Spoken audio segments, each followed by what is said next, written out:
Another episode of the podcast, and before we even begin, I just want to thank everybody who has been commenting. Alam mo, ngayon lang natin na-explore, aminado ako, yung comment section ng podcast natin. It's fun.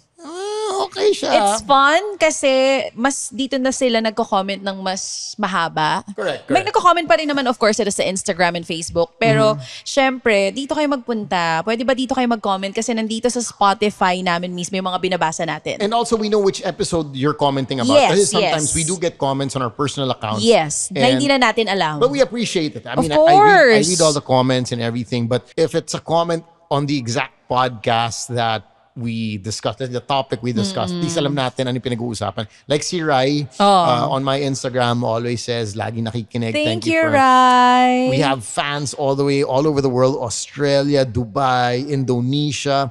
Ito pa from the South, Saudi. Thank you so much. And UK, ito pa.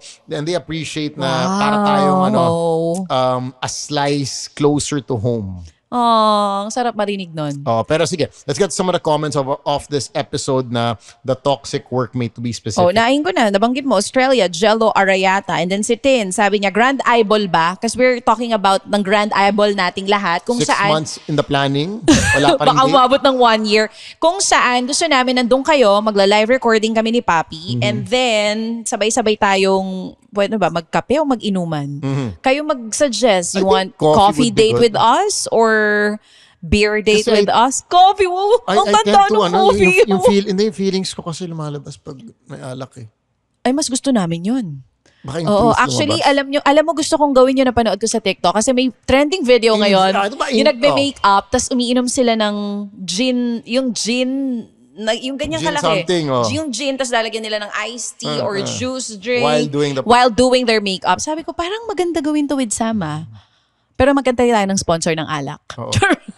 Marami. Sponsor ng alak. Tsaka tong tawag dito. But let us know kung anong trip Kung ano nyo. mas trip nyo, coffee or beer date. Sabi ni Tin, Grand Eyeball 1 Ayala, accessible sa MRT sa mga magko-commute certified halfway bukod sa Mega Mall. Super relate sa episode today. Ito yung the toxic workmate culture. Sabi niya, lalo na yung credit grabber and Jollibee, bida ang saya. Hayaan mo sila when they steal your work idea, project, hayaan mo na. Ilabas ang popcorn and watch them go down with the ship. Proven and tested na to. Also, si Luther Lau has been missing pag-ibig issues. Namimiss ko na rin yun. We have been doing a lot of life issues, but we are gonna be doing love issues. Don't Because worry. we're basing it now on the letters na natatanggap Correct. namin. So, maghahanap tayo ng letter about love problems naman very soon. Mapapakinggan nyo yan. Marian says about having mga negative workmates or workmates na pasikat or whatnot. Yun. Honestly, we cannot control our environment, and I'm also agreeing with this. No, what we can control is how we react to people or situations. Definitely. I agree with Sam. We go to work. Your work is not your life, and your life is not your work. Always remember that. Ang ganda. Batiin mo yung taga-Indonesia, si Ray. Ray, also Si from Ray. Saudi, J. Janina. Thank you so much. Live recording daw sa South from T. From the UK, who has been working there for 5 years, Sam and Chacha, Jamie DC, thank you so much. I have a Pinoy colleague na Mr. Know-It-All. We all have that, no? Yung tipong may halong yabang, he makes you feel na bobo ka. May mga ganun eh. Alam na know-it-all na sila, pero the term is condescending. Pero di ba kasi pwede ka naman maging know-it-all without not letting others feel na parang pinapa-feel mo na tanga sila. Correct. Nagigets mo ba? Like, you can teach them nang Yes. hindi mo pinapa-feel na ang tae nila. Correct. Correct. Yun ang pinaka masakit sa pakiramdam eh. Lalo pa kung nag-e-effort naman. It's how you say things. At the end of the day, din nga, you have to be kind because you don't know what the others are person is going through. Diba? Or it's already a cruel world. With social media and everything, it's so cruel. People say what they want kasi nga, we are hiding behind Keyboard avatars. warriors. Behind keyboards. Nobody knows who you are. You can make a fake account. And it's so easy to make a fake account. Tama yung sinabi mo. Correct. Si Veron, Ano, election na, grabe. ang lala. Saka yung Malala. dati kasing Unity, nag-aaway sila ngayon. So kanya-kanya rin silang gawa ng mga fake accounts at Oy, nag-aaway Long sila. Beach, California. Si Love listening to your Veronica, podcast. papi, bagong listener, sabi niya, I'm so happy that I come across to your podcast. You may not be able to read this. Hindi totoo, girl. We just did. But know that this podcast is making impact in my life. Literal, kayo ang kaagapay ko during night shifts sa work. Sarap. Thank you. Jaya Net, Long Beach, California, listening to the podcast. Excited for every Wednesday and listening to your topics. Aliw na aliw ako sa inyo. Thank you so much. We have so many other messages. We're gonna try to get to them sa next episode. But, Canada pa. But dumating. now- But now, let's get to our topic for this episode. Alright, meron tayong letter sender dito na pakiramdam niya sa daming mamaru, as in mamarunong on social media, feeling niya worthless mom siya. Kahit sobrang hindi naman. I have a friend. I'm not gonna mention her name, but she went into depression because of that. Of social media? Yeah. Esa and I, we don't have kids, but there's also that factor that hovers, naiisip namin minsan na, diba, yung, syempre wala pa kaming anak, pero yung, I'm sure you'd be able to weigh in more on this. Kasi nga, pag naging nanay ka, some moms bounce back so fast. Whether body-wise, mental state, work-wise. Oo. Hindi lang yung bounce back, hindi na naman katawan yun eh. Hindi lang. Diba? Meron siyang kaakibat na mental state, Oo. emotional state. Correct. Diba? Yung norm, nung wala ka pang anak, bumalik na ba sa dati? Pwede rin ganon. And that also affects whether CS ka o normal. A Yes, lot of things yes. would affect that and would be beyond your control. But yeah, let's get to the issue. Well, ito, yung specific issue niya is about motherhood. But I feel like to everyone on social media, mapananay ka or hindi, kakakasal mo lang or hindi, or working ka, na parang feeling mo, bombarded ka with information. Minsan di mo na alam kung alin ba doon ang susundin, alin ba doon yung tama. Because before social media era, sino lang ba nagtuturo sa atin? Teachers, nanay at tatay natin. Encyclopedia. Minsan encyclopedia na minsan tatamarin pa tayong basahin, pagkakapal-kapal, pagkahaba-haba. Hindi na Diba? nga Google ngayon eh, diba? People go on TikTok to search ChatGPT. ChatGPT. Yan ay parang search engine ngayon. Hindi na Google. Correct, Diba dati correct. Google kasi tamad na tayo magbasa. Tamad na rin tayo manood ng mahahabang videos. Kaya Ngayon, mas patok yung TikTok na mabilisan. Diba? Give me what I need to know in 30 seconds. Correct. Now, is what you are watching true? Is it gonna work for you? We don't know. But kanya-kanya eh. Like quick fix. Let's say you're having pain somewhere, pain in the back. Kung ano, hindi mo alam kung alin yung totoo, alin yung hindi. Kasi nga, hindi naman tayo doktor. Porque may nararamdaman ako sakit sa balakang ko. Ayun talagang example mo. Pain, Talagang yun, talagang pain on the back, ha? makakatirahan tayo. Pero yes, oo, Sam. Nag-YouTube ako. Tinignan ko kung anong stretching ang dapat gawin. Or what you did wrong. Yeah, You yeah. experience a pain. Like my wife is such a, every time may sakit lang siya sa ulo, sakit dito. Always. Google. TikTok. Seryoso? Oo, tapos I oh really my tell her. gosh, really? And Cute. there are so many people posting so many things. We have to be careful with what we watch or what we see on social media. Kahit hindi TikTok, kasi sometimes may mga nagtuturo, lalo pa kung sa mga sakit-sakit or pain, na baka hindi tama. Let's be specific. Pwedeng tama, pero meron ding fake news dun eh. Let's be specific. This whole Ozempic thing. Diba? Ang daming gumagamit ng Ozempic. Sa TikTok? Wala pa ako You napapanood. type it on TikTok, you will see thousands and thousands of And people. there- This is what happened to me when I Here used in the Ozempic. Philippines? Even in Pero the kasi Philippines. bawal yun. No! Hindi It's mo siya pwedeng bilhin if you don't have diabetes eh. But- Hindi ka naman dapat piniprescribean yan kung wala kang Ano diabetes. tayo magagawa? Nasa Pilipinas tayo. Walang ginagawa yung government officials Wala. to May stop it? There are doctors there. You can easily get whatever you want in the Alarming. Philippines. Alarming. This has been going on. Kung ang bulag nga, Kasi nagkalisensya sa if- Pilipinas. Parang Diyos sa ko. akin lang, if you're doing something na alam mo hindi dapat, tapos popost mo sa social media, di sila natatakot? Na, Hindi, parang, kasi I mean, Ozempic, binili mo, kung wala kang diabetes, tapos pinost mo sa social media na yun yung ginamit mo, teka, may problema tayo dun. Kasi nga, hindi naman siya binibenta kung kani-kanino. I guess in the Philippines mas tago, pero sa States they're very open about it. Okay, this is my Ozempic And journey. it's okay in the States? Yeah. You can Kasi doon- buy it sa yeah. drugstore with no prescription? I think there are doctors in Whoa. drugstores. It's so easy to get prescription medicine over there. Tama, napunta na tayo sa Ozempic. Kasi nga, Hindi, isa kasi- yan sa mga patok na parang Pampapayat. on social media, pampapayat, di ba pampapayat, pang diabetes lang ba? Eto nga, diba, Star Magic Ball. Parang nagkaroon pa ng mga comment, sino dito ang mga diba, Bakit same tayo ng utak? I-message sana kita Papi, sino-sino dyan ang mga nag-Ozempic at hindi? Pakisend sa akin yung pictures. yun nga hindi kasi ako. At the end of the day, that's their body. Correct. Kung ano man ang gusto nilang gawin dyan, i-take nila dyan, katawan nila yon. But for me nga kasi, ako, no quick fix lagi sa akin. Ako Agree. na to Agree. Na-tempt din ako to use it. Pero buti na lang may asawa ko na sinabi sa akin, Bakit? walang quick fix. Kung gusto mong pumayat, Yeah. paghirapan mo. Ganun And siya. And like the side effect. Yun nga, I was gonna get to that. Yung bounce back Sige, Yes. you might get thin for a while kasi quick fix, like you mentioned, di ba?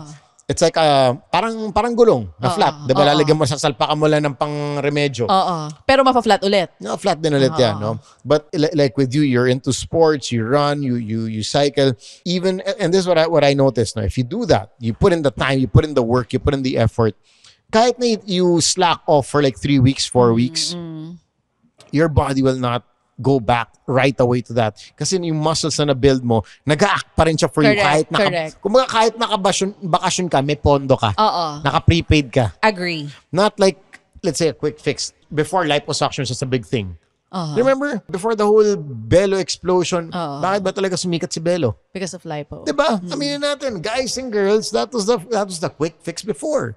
It was liposuction. Ngayon, mas madali na. May mga medicines na pwede mo inumin. Ngayon, Non-invasive na. Yun na nga, ngayon, nandito tayo sa non-invasive era. You don't have to go under the knife, whatever. It makes it a lot easier. Is it safer? We still do not know until today. But yun nga parang lahat tayo attracted sa quick fix. But the long-term effects, we Hindi don't natin know. alam. But we have seen people already na tumigil sa Ozempic, yung bounce back nung Bumalik weight din sa dati. Hindi lang bumalik, times 2. Oh my. So, I think isa yan sa mga perfect example ng bombarded tayo with a lot of information online na sometimes hindi na natin alam kung ano ba yung dapat sundin, ano ba yung legit, ano ba yung hindi. I also would say na Kasi totoo kung yan. isipin mo to, nakikita ng mga tao na, uy, effective kay ganitong tao, share niya. Correct.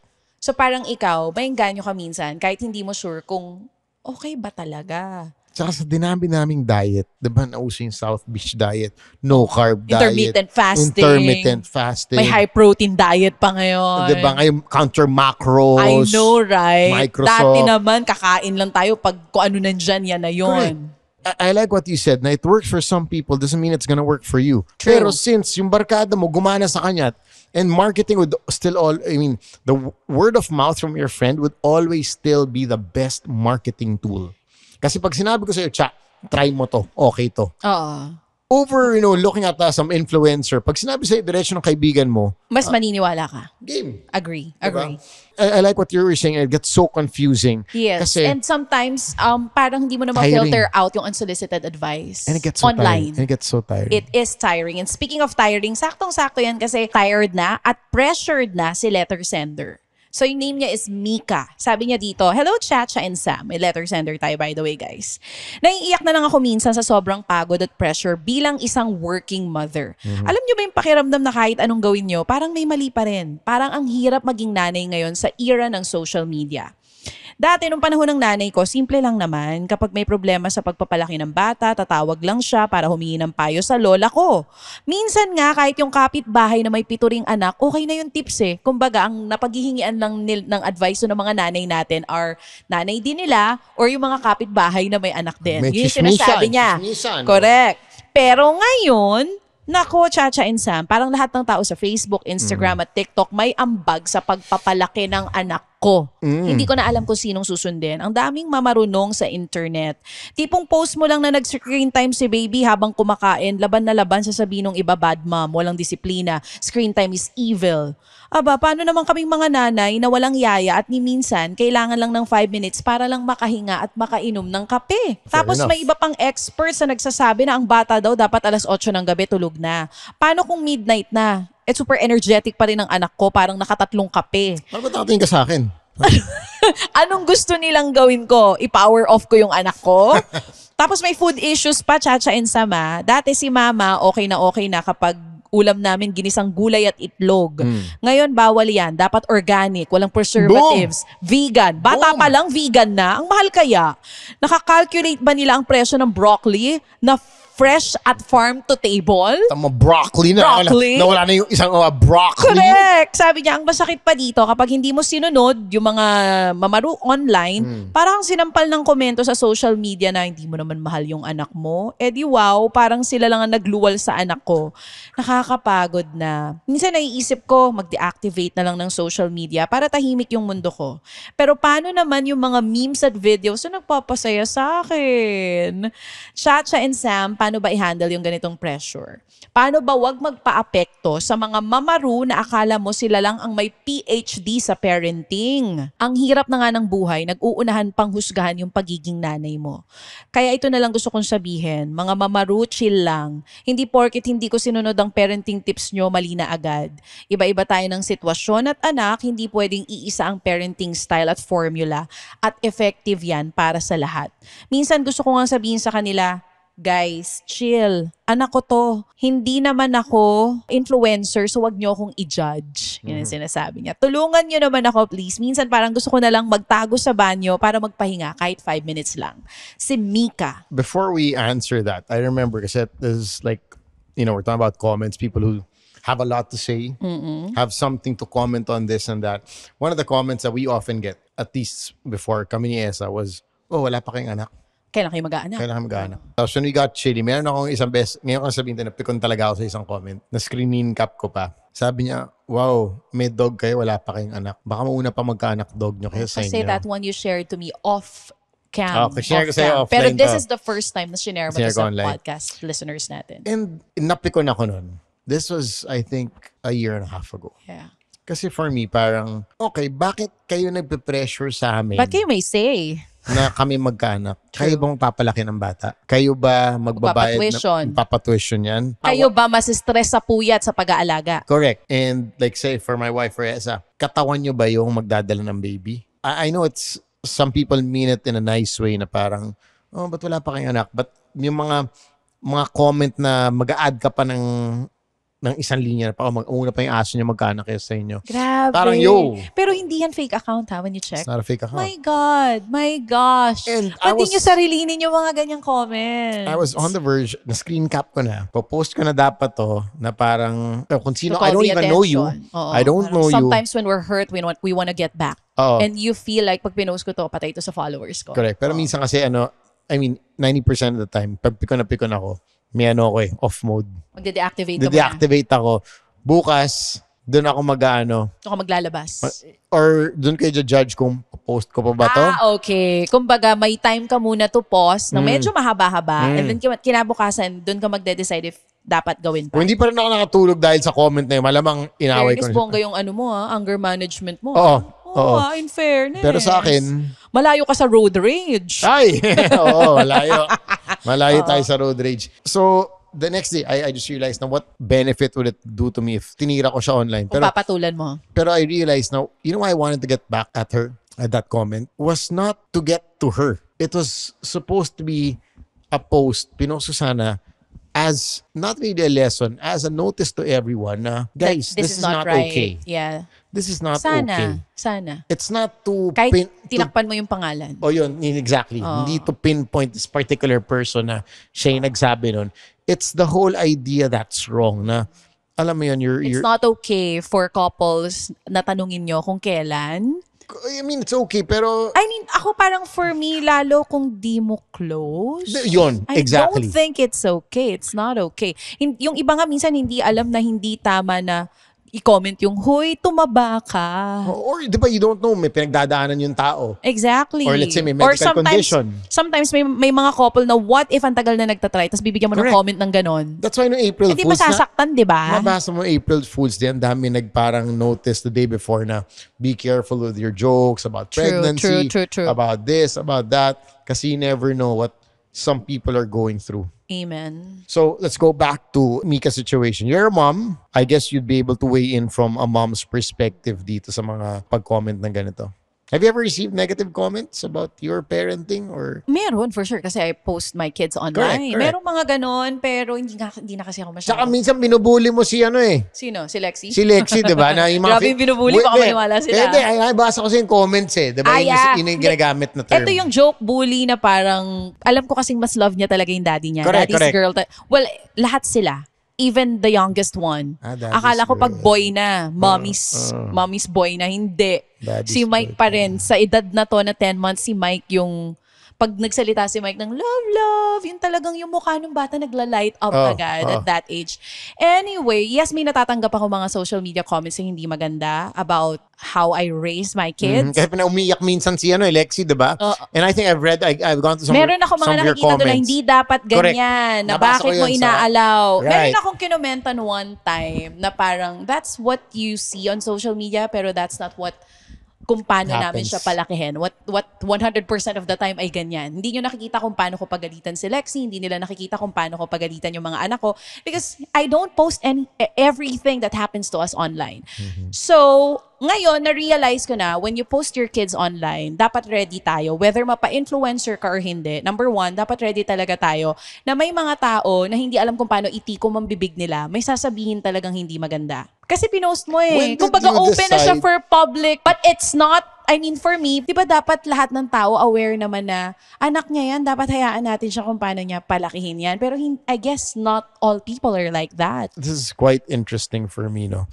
My brother, yung pamangkin ko, si Alonzo, Yes. I remember na no posting. Until now, he still does not have a social media account. Okay. And he's already 10 years old. At what age, and I see some people as well, na na, hindi pinapakita yung oo, mukha. parang papakita may Mahal baby. Salvador, di papakita yung mukha. Never pa pinakita yung mukha ng Correct, baby. diba? Paano may baby, tas either And emoji. there are parents na never talaga pinost online yung mga anak nila. And totally respect kung ano man yung gusto nilang gawin. Kasi Correct. anak nila yun eh. Correct. In your personal in your case, what made you decide to post and at what age did you post your baby? Or Wow. pagka panganak post agad? Nung kay Sab noon, wala pa naman. I 2009 yun. Hindi counted si Sab kasi Pero, medyo adult na talaga. I mean, teenager na siya. pareho eh, no? Nasa ospital pa nga lang kami, na-post ko na yung, Na-post mo na-post ko na. na eh. So, for me, number one, main reason ko is for memories. I Okay. always look back on Facebook memories. So, if naka-add kayo sa akin on my personal account, yung personal ko talaga na friends lang, yun nandun, mas makikita nyo, mas marami akong post doon about my kids compared to my social media account na yung nakikita For ng public. Yeah, for the public. Oh. Meron pa akong sariling folder ng mga bata na ako lang nakakita, naka-only me. Sinisave ko lang lahat ng videos. Wala tayong pambayad ng Google Drive eh. Tsaka iCloud. Pero yun for me, memories talaga number one. Second, di ako magpapaka-impokrita dito. Kasama din doon yung branding, packaging mo. You're a mom. May mga clients na kukuha sa'yo because you have kids. Correct. So, I think that's two of the main reasons kung bakit nandun, kung bakit pinopost ko on social media yung mga bata. Pero siguro if this is not the kind of work that I have, baka mas lesser talaga yung post ko about them. Have you ever had negative I'm sure you remember some of the mean negative comments na sinabi about you or your kids na medyo napareact ka? Have you ever reacted? Pag sa akin, okay lang. Pero si Sab kasi minsan may nababasa siya na, Mommy, may comment about me na ganito, oh. Nung Okay. super, Ano siguro ginagawa mo? 7 years old pa lang siya. Okay. Mommy, brat daw ako. Ano 7 ginagawa mo? years old si Sab, no? Nakakaloka. 7 or 9 years old. Oh. Hindi ko pinapatulan. Kasi I feel like pag pinatulan ko, mas pag in-engage mo, mas haba eh.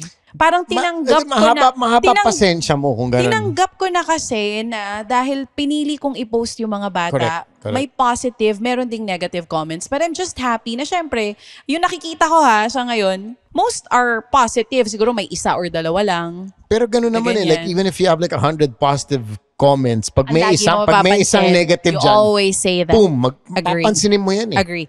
Ito kasi sa issue nitong letter sender natin, it's not just about the comments. It's also the information she sees online na about parenting. Mm. And I can agree to it na ang dami kasing eto Ito, gawin mo, like ganyan gawin mo. Itong no screen time, ganito. nauuso ngayon yan, yung no screen time. My kids have screen time Oh. kasi unang-una sa lahat, hindi naman lahat ng anak ko isang anak, isang yaya. Okay. Okay, so there are moments na minsan pag pagod ako, siguro mga 20 minutes. Sa isang araw, siguro may ganun sila, 20 minutes. Si Lexi minsan isang oras. Si Sab, mas hindi ko sasabihin hindi ko na monitor, pero nakikita ko, mas kaya niya kasi i-handle yung sarili niya eh. Wala nga siyang Instagram ngayon, nakabura yung Instagram app niya mismo.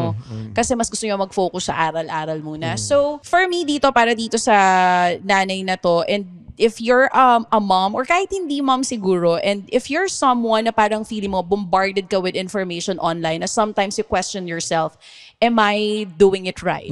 Am I parenting my kids ng tama? Kasi ito yung nakita ko sa social media. Pakiramdam ko okay naman, pero sabi niya hindi pa pala.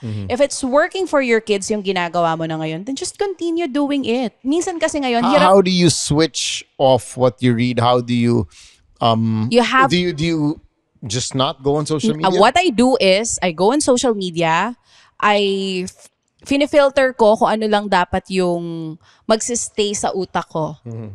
Meron ako mga nababasa na parang sa utak ko, talaga? Parang hindi naman nag-work sa amin to. Kasi hindi lahat na nakikita nyo kung nag-work sa kanila, mag-work para sa inyo. Number one is, may mga magulang na dapat sinasabi, magkasama lang yung mag-asawa sa kwarto with their newborn kid. Newborn kid, kasama yung dalawa. Ngayon, me and Mike does not sleep in the same room. Okay. Because what works for us is, si Mike kasama ni Lexi, ako, kasama nung panganay kong anak, and then the yaya sleeps with the newborn kid. This is what That's a works setup. for us. This is the setup for us now. Nakakatabi ko lang siguro si Mike once a week. Okay. Sometimes twice a week. Pero ito yung nagwo-work sa amin. Ito yung nagwo-work sa amin. Tapos may nakita ako online na hindi daw naghihiwalay sa kama yung mag-asawa. Isama nyo daw sa sleep nyo yung newborn para masanay, blah, blah, blah. Pati daw yung toddler, isama. Pati mga sleep training, diba? It doesn't work with us kasi una, sobrang aga ng work ko. Kailangan, bawal maputol yung tulog ko. Ang tulog ng Correct. newborn, putol-putol. Yes. So, sa akin lang siguro, mapananay or hindi, if you see an information online na parang feeling mo, ang galing, wag mo agad sundin. Kasi hindi porke nag-work sa kanya, mag-work for you. I think that goes, I'm gonna take it out of just the nanay context, no? Goes with a lot of things in life. Yes. That you're trying to lose weight, you're trying to make money, Or navigate married life. Not everything that works for one person would work for you. Now, when do you know when to try something? I guess do your research, do your due diligence. If you want to give something a try, do it. But if it does not work for you, don't feel bad, because what works for somebody might not work for another person, and we all are on different paths, different journeys. We are gonna figure things out as we go along. But also, sa akin, sometimes if you think it's worth a shot, give it a try. It might work for you, but in life, walang guaranteed formula. Amen. Walang guaranteed formula na it works for Chacha, it will work for me. Yeah, what works for someone else may not work for you. Exactly. But one thing that we can, I think, pick up from this is be content with what we have. Diba? You have a kid, you have a beautiful home, you have a job. These are already blessings, no? And if your kids are healthy, hindi mo kailangan sundin lahat na nakikita People will mo always online. say what they want to say. Marami talagang mema, maraming maraming, diba, this and that. But if it's really affecting your mental health, if it's stressing you out, disconnect. That's what I've also been doing. I mentioned this on a past podcast episode na it got to a point na hindi ko alam, pero yung social media, stress na ako. Yeah. Na hindi mo minsan maamin sa sarili mo. Correct. I'm scrolling and it's become Yeah. tiring. Just looking at people, just looking at things. Nakapagod ako. Why? Anong nagte-trigger sa'yo? Na-realize ko Kasi- na, wala mo nang pakialam sa tinitignan ko eh. Oo. Pero why is it tiring for you? Wala, pagod na yung mata mo. Like physical pagod Hindi to? lang. The physical affects the mental also eh. Dahil pagod na yung mata mo, parang pagod na rin yung utak mo. Probably you're trying to search for something substantial to watch, somebody to follow, pero wala na rin. So, scroll ka na ng scroll, tapos napagod ka na sa kakascroll mo kasi wala rin naman. Tapos na-drain ka, no? Nang wala kang ginagawa. Oh, and then I realized, why don't I spend that time na isang oras na pala nag-scroll talking to a friend na talagang, or reconnecting with a friend Mas that may mahihita ka pa. na mas meaningful. Bakit sobrang babad ako dito sa social And media? you do that now. And I'm very careful already. I'm a bit more careful. And still, I admit I'd still fall into the trap once in a while na parang scroll. Pero ngayon, if I know that I have time to watch TV, watch a series, spend time Mas with yun my na wife, lang. mas yun na lang. Over social media. Sabi ko, at the end of the day, what am I really getting out of it?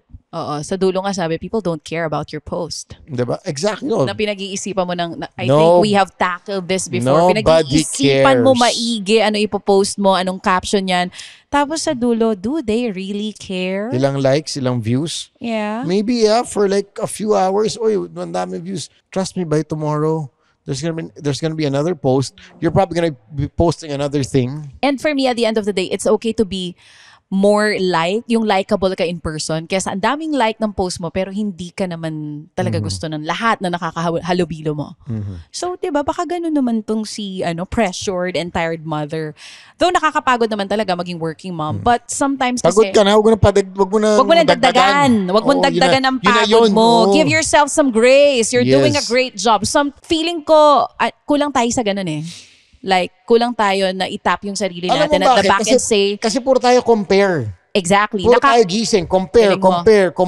O hindi mo na Galing. napat sarili mo sa back. Hindi natin nabibigyan ng grace yung sarili natin that we are doing an amazing job. That what we're doing is okay. Your kids are healthy. You have a job.